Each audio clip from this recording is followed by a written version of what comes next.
Liz Truss setting a record. I'm sure she didn't want to. She is the shortest serving Prime Minister in British history, and she has got that title by quite a way. Joining me live is the Director of Freshwater Strategy, Dr. Mike Turner, back here in the studio this week. I only spoke to you 2 days ago, Mike, but here we are this morning with somewhat of a surprise with Liz Truss. The writing was on the wall earlier this week, but I've got to say, when I woke up at about 3:30 this morning to see that she'd resigned after leaning over the chamber and telling Keir Starmer that she was a fighter, didn't expect this 2-minute resignation speech.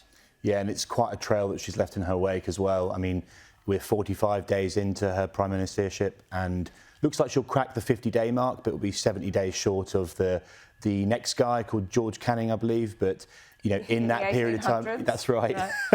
No. So look, during that period of time, it's been pretty tumultuous. We have seen a market reaction to a budget that was meant to be mini. It wasn't so mini.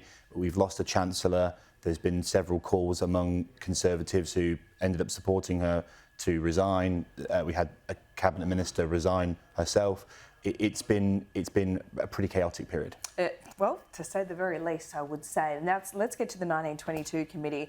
I mean, rules are rules until they're not. The 1922 committee has been quite flexible with them over the last couple of months. 3 prime ministers in 3 months. There was a long process to elect Liz Truss. That hasn't worked out so well. So now it's going to take a week. So what is the process? Is there now a question about the wisdom of internal party democracy, that the membership actually elects leaders? Yeah, well, certainly there's been a lot of criticism about whether members should elect leaders. Remember, it was the Labour Party membership that elected Jeremy Corbyn. It was the Conservative Party membership who elected Liz Truss. Look, I think this is a smart decision from the 1922 to keep it as short as possible. I think at this point in time, there's a lot of uncertainty going on.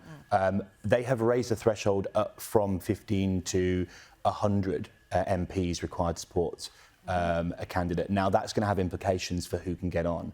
Ultimately, if you're not prepared, if you're not someone who has already achieved 100 votes among members of Parliament already, then it's unlikely that you're going to be able to get on. I'm not making any predictions because that would be a very silly thing to do. Yeah. But you know, that will severely restrict the number of people who are really capable of getting into the final 2. Okay, let's talk about the candidates, because it looks like Boris Johnson has given quotes to the paper. He'll put his hand up. No surprise, really. I spoke to Lord Edward Lister, one of his biggest backers in the UK, when I was there just a couple of weeks ago, and he said, never say never. He thought that Boris could come back. He wasn't, predicting it this quickly, but he certainly thought that was the case. Now, there are a lot of Boris Johnson backers, but we know how controversial he is. David Davis, who's a former Conservative Party leader, has already come out with a shot across the bow saying he's not the unifying leader. We've heard from Stanley Johnson, Boris Johnson's dad, this morning on this very channel, saying that he would be the unifying leader. And then there's Rishi Sunak, who's controversial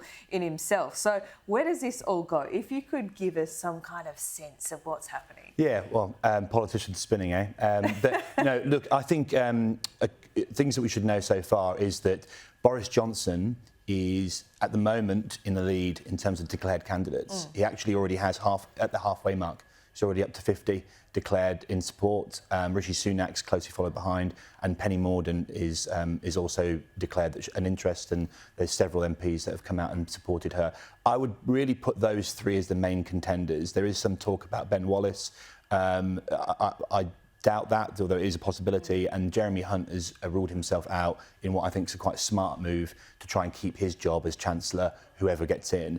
I do think there is a possibility that Boris Johnson meets the 100 mark. He's already at 50%. That's right. And Rishi has already proven that he can do it as well. So what we're hearing is that there is a bit of behind backroom doors dealing going on between the candidates in order to try and prevent there being what could be a tumultuous contest next week. Yeah. The ballot closes on Monday. The nominations close on Monday, and the ballot opens in the evening, and it closes again essentially this time next week. It is deeply humiliating for Liz Truss, I think, on a personal level, and on a human-to-human level, you've got to feel a little bit sorry for her. I mean, the comparisons going around this morning, the British press is brutal, is that a lettuce has a longer shelf life than Liz Truss. Also, the other hot take was that Boris Johnson's COVID lockdown parties lasted longer than Liz Truss' tenure as Prime Minister. She was a darling of the Conservatives. They love her on the right. What does she have that we just can't see? Because I've got to say, she didn't look commanding or confident from the very beginning. Yeah, I think there were a couple of critical mistakes. Firstly, if you're going to put through such a radical set of policy changes in one go, it's not to say that individually those policies weren't good ideas, but to do it all in one go came across as not thoughtful, didn't come across as essentially someone who was capable of bringing the markets with her. And I think ultimately where she failed was she didn't double down in some of those areas. She didn't think in advance about how people might react to her decisions. She doubled down until she didn't.